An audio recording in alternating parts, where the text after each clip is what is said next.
ఎప్పుడైనా సరే మీ శరీరంలో ట్రైగ్లిజరైడ్స్ ఒక పక్క పెరుగుతా అప్పుడు ఎల్డిఎల్ కూడా పెరిగితే ఆ ఎల్డిఎల్ బ్యాడ్ అని నిర్ధారించుకోండి, పెరిగిన ఎల్డిఎల్ చెడ్డ ఎల్డిఎల్ అని నిర్ధారించుకోండి. అట్లని ఎప్పుడైతే ట్రైగ్లిజరైడ్స్ తగ్గి ఎల్డిఎల్ కనుక పెరిగినప్పుడు ఆ పెరిగిన ఎల్డిఎల్ మొదటి 2 టైపులు చెందిన మంచి ఎల్డిఎల్, ఈ శరీరానికి ఏ విధంగా హాని చేయకుండా మేలు చేసే ఎల్డిఎల్ గుర్తుపెట్టుకోండి. ఎల్డిఎల్ కొలెస్ట్రాల్ చెడ్డే కాదండి, ఇది లివర్లు తయారు చేసేది కొలెస్ట్రాల్, ఆ కొలెస్ట్రాల్ని క్యారీ చేసుకెళ్లే ట్రాన్స్పోర్టర్ ఎల్డిఎల్.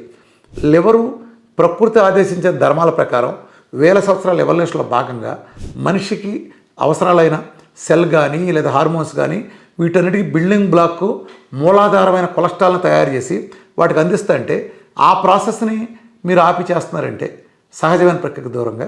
నేను మీకు రిస్క్ తీర్చిస్తున్నాను. మామూలుగా కార్డియాక్ విషయంలో రిస్క్ అంటే ఏంటి? దీర్ఘకాలం డయాబెటీస్ ఉంటాం. దీర్ఘకాలం డయాబెటీస్ ఉంటే ఏమవుతుంది? ఆ షుగర్ అనేది వీళ్ళు రక్తనాళాలకు పంపడం వల్ల నరాల వ్యవస్థ ద్వారా రక్తనాళాలకు గిడచబారిపోతాయి. పైపుల్లాగా ఉండే ఎలాస్టిసిటీ ఉండే నేచర్ ఉంటుంది. బేసికల్గా ఒక పైప్కి రక్తం ఇలా స్పీడ్గా మనం ప్రవహిస్తున్నప్పుడు ఆ బీపీకి అనుగుణంగా వ్యాకోచించే గుణం ఉంటాయి, వ్యాకోచించడం సంకోచించే గుణాలు ఉంటాయి. ఎప్పుడైతే మీరు డయాబెటీస్లో ఈ షుగరు మీరు వీటి ద్వారా నిరంతరం పంపింగ్ చేస్తున్నామో షుగర్ ట్రావెల్ అవుతుందో ఈ మందులు ఇచ్చిన మోసం చేయడం ద్వారా రక్తనాళాల గోడలు గట్టిగా గిడచబారిపోతాయి. సో ఈ సంకోచ వ్యాకోచాలు లేకపోవటం వలన బీపీ తదితరాటి వలన విపరీతమైన ఎఫెక్ట్ పడి ఆర్గాన్లు ఫెయిల్ అవడానికి కారణం కూడా అక్కడ జరుగుతుంది.